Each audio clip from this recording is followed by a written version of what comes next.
Hello guys, welcome back to the channel and welcome back to Elite wrestling.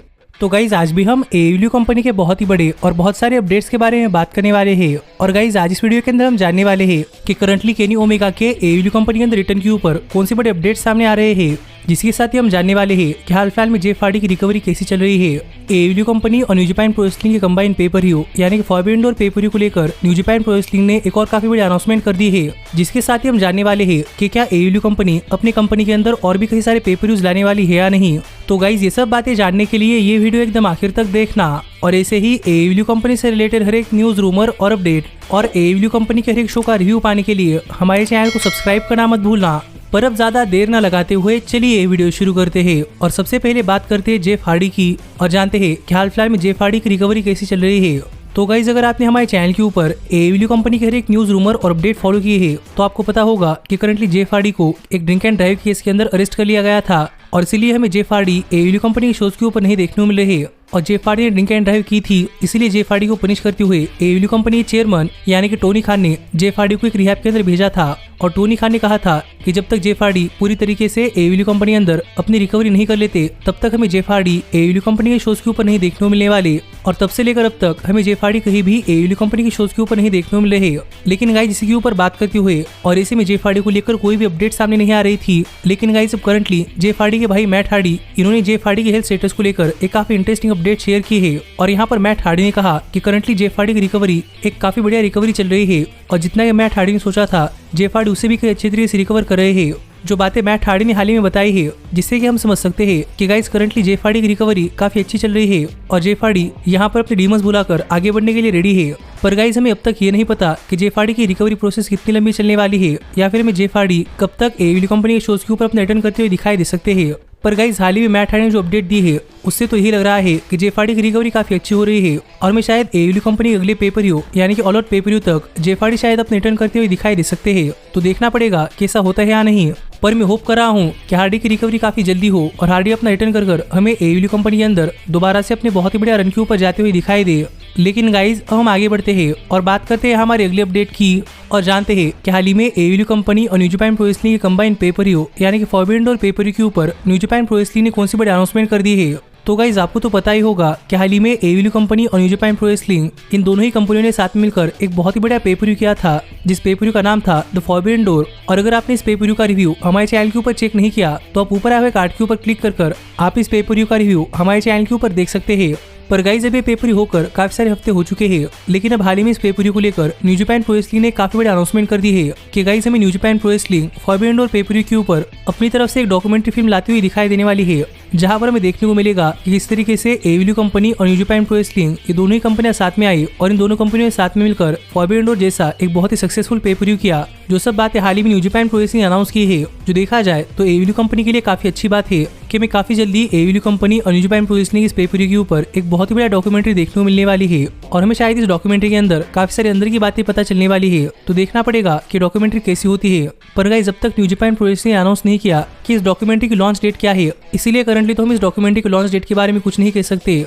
पर guys सच बताऊं तो मैं भी WWE कंपनी की तरह AEW कंपनी कई सारे डॉक्यूमेंट्रीज के ऊपर वीडियो लाना चाहता हूं, पर AEW कंपनी के पास खुद की स्ट्रीमिंग सर्विस नहीं है, इसलिए AEW कंपनी ने अब तक शायद अपनी कोई डॉक्यूमेंट्री भी नहीं बनाई या फिर अपनी कोई डॉक्यूमेंट्री बनाई भी है तो अब तक AEW कंपनी ने अपनी कोई भी डॉक्यूमेंट्री रिवील नहीं की। इसीलिए मैं AEW कंपनी किसी भी डॉक्यूमेंट्री के ऊपर कोई वीडियो नहीं बना सकता, क्योंकि सच बताऊं तो वहाँ पर कोई डॉक्यूमेंट्री है ही नहीं। पर मैं होप कर रहा हूँ कि AEW कंपनी भी न्यू जापान प्रो रेसलिंग और WWE कंपनी की तरह अपना खुद की स्ट्रीमिंग सर्विस लाकर अपनी डॉक्यूमेंट्री शेयर करे, जिससे कि हमें भी AEW कंपनी के इनसाइट्स पता चले। जिस पर आपका क्या कहना है आप मुझे कमेंट कर बताइए। लेकिन गाइज अब हम आगे बढ़ते हैं और बात करते हैं हमारे अगले अपडेट की और जानते हैं कि करंटली AEW कंपनी कई सारे पेपर-व्यूज के ऊपर कौन सी बड़ी अपडेट सामने आ रही है। तो गाइज अगर आप AEW कंपनी को फॉलो कर रहे हैं तो आपको पता होगा कि AEW कंपनी साल में अपने सिर्फ 4 ही पेपर-व्यूज करती है, जो कि है ऑल आउट, डबल और नथिंग, फुल गियर और रेवोल्यूशन। पर इस साल एक एक्सेप्शन था क्योंकि हमें इस साल फॉरबिडन डोर पेपर-व्यू भी देखने को मिला है। पर अपने इन्हीं पेपर-व्यूज के ऊपर बात करते हुए कई बार AEW कंपनी के चेयरमैन यानी कि टोनी खान ने कहा था कि टोनी खान अपनी कंपनी के अंदर काफी कम पेपर-व्यूज करने वाले हैं और वो मेनली 4 ही पेपर-व्यूज करने वाले हैं। क्योंकि टोनी खान को पे पर व्यूज के अंदर क्वालिटी प्रोडक्ट डिलीवर करना है और इसके लिए टाइम लगता है। अगर टोनी खान हर एक महीने के अंदर कोई पे पर व्यू करते तो टोनी खान हर एक पे पर व्यू के लिए बहुत ही बढ़िया स्टोरी लाइन नहीं बना सकते। इसलिए टोनी खान हर एक महीने के अंदर कोई पे पर व्यू नहीं करते, वो साल में सिर्फ 4 पे पर व्यूज करते हैं। और टोनी खान प्रॉमिस करते हैं कि वो 4 पे पर व्यूज कभी भी किसी को लेट डाउन नहीं करेंगे, जो बातें टोनी खान ने कही थी। लेकिन गाइस जिसके ऊपर काफी इंटरेस्टिंग अपडेट सामने आई है। और गाइस ये अपडेट ये है कि एडब्ल्यू कंपनी की पेरेंट कंपनी यानी कि वार्नर मीडिया चाहती है कि एडब्ल्यू कंपनी साल में अपने पे पर व्यूज की संख्या बढ़ाए और एडब्ल्यू कंपनी 4 से आगे बढ़कर साल में करीब कम से कम 6 तो पे पर व्यूज करे, जो एक काफी इंटरेस्टिंग अपडेट वार्नर मीडिया की तरफ से आ रही है। वार्नर मीडिया चाहती है कि एडब्ल्यू कंपनी साल में 4 नहीं बल्कि कम से कम 6 तो पे पर व्यूज करे, जो कि काफी इंटरेस्टिंग बात है। क्योंकि गाइस हमने देखा है कि रेसलिंग कंपनियां वही करती है जो कि उनकी पेरेंट कंपनी या फिर उनकी टीवी डील कहती है। और वार्नर मीडिया भी एडब्ल्यू कंपनी को अपनी कंपनी के अंदर पे पर व्यूज की संख्या बढ़ाने के लिए कह रहा है। तो देखना पड़ेगा कि क्या एडब्ल्यू कंपनी अपनी कंपनी के अंदर पे पर व्यूज बढ़ाती है या नहीं। क्योंकि गाइस टीवी प्रोवाइडर्स को खुश रखना ये एडब्ल्यू कंपनी के लिए काफी इंपॉर्टेंट है। क्योंकि अगर एडब्ल्यू कंपनी टीवी पार्टनर्स को खुश नहीं रखती तो शायद एडब्ल्यू कंपनी की टीवी डील कैंसिल हो सकती है। पर यहाँ पर अच्छी बात यह है कि गाइस वार्नर मीडिया एडब्ल्यू कंपनी को फोर्स नहीं कर रही कि एडब्ल्यू कंपनी को पे पर व्यूज लाने ही है, बल्कि वार्नर मीडिया का ये एडब्ल्यू कंपनी का सजेशन है, जिससे कि वार्नर मीडिया के पास भी काफी ज्यादा कंटेंट आ सकता है और एडब्ल्यू कंपनी का भी फायदा हो सकता है। जिस पर आपका क्या कहना है ये आप मुझे कमेंट कर बताइए। और गाइस ये भी कमेंट कर बताना मत भूलना कि आपको यह लगता है कि एडब्ल्यू कंपनी को अपनी कंपनी के अंदर और भी कई सारे पे पर व्यूज लाने चाहिए या नहीं। पर जहां तक बात है मेरी तो गाइस मुझे लग रहा है कि एडब्ल्यू कंपनी को अपनी कंपनी के अंदर और भी कई सारे पे पर व्यूज लाने चाहिए, क्योंकि इससे एडब्ल्यू कंपनी का रेवेन्यू भी होगा। और अगर एक आधे पे पर व्यू के लिए कोई स्टोरी लाइन नहीं भी बनती तो फिर भी फैंस वो पे पर व्यू देखना चाहते हैं। इसीलिए मुझे लगता है कि एडब्ल्यू कंपनी को अपनी कंपनी के अंदर और भी कई सारे पे पर व्यूज लाने चाहिए। लेकिन गाइस हम आगे बढ़ते हैं और बात करते हैं हमारे सबसे बड़े अपडेट की और जानते हैं कि करंटली केनी ओमेगा के एडब्ल्यू कंपनी के रिटर्न के ऊपर कौन सी बड़ी इंटरेस्टिंग अपडेट सामने आ रही है। तो गाइज आपको तो पता ही होगा कि केनी ओमेगा करंटली इंजर्ड चल रहे हैं और इसीलिए केनी ओमेगा एडब्ल्यू कंपनी के शोज के ऊपर नहीं आ रहे हैं। पर अब ओमेगा को इंजर्ड होकर करीब 8 से लेकर 9 महीने हो चुके हैं और मैं अब तक केनी ओमेगा एडब्ल्यू कंपनी के अंदर अपना रिटर्न नहीं करते हुए दिखाई दिए।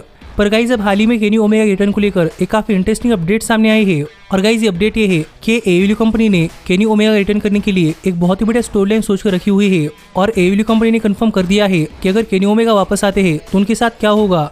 और गाइस हाल ही में जो केनी ओमेगा रिटर्न की स्टोरी लाइन को लेकर जो अपडेट सामने आई है वो अपडेट हमें बता रही है कि जब भी कभी केनी ओमेगा अपने रिटर्न करने वाले हैं तो उसके बाद आगे चलकर केनी ओमेगा और यंग बग्स और एडम कोल और रेड ड्रैगन इन 6 सुपरस्टार्स के बीच में एक राइवलरी देखने को मिलने वाली है। और गाइस ये प्रॉब्ली द एलीट के बीच की एक सिविल वॉर हो सकती है, जहां पर हमें द एलीट के 2 टुकड़े पड़ते हुए दिखाई देने वाले हैं। जो अपडेट हाल ही में केनी ओमेगा रिटर्न को लेकर सामने आई है कि ओमेगा रिटर्न के बाद ही हमें ये राइवलरी देखने को मिलने वाली है, जिसके ऊपर आपका क्या कहना है आप मुझे कमेंट कर बताइए। लेकिन गाइस जहां तक बात है मेरी तो गाइस मुझे ऐसा लग रहा है कि ओमेगा के रिटर्न के लिए एक बहुत ही बड़ा स्टोरी लाइन है और मैं भी एडब्ल्यू कंपनी के अंदर द एलीट के बीच में एक सिविल वॉर देखना चाहता हूं और मुझे भी देखना है कि मैचेस कैसे होते हैं।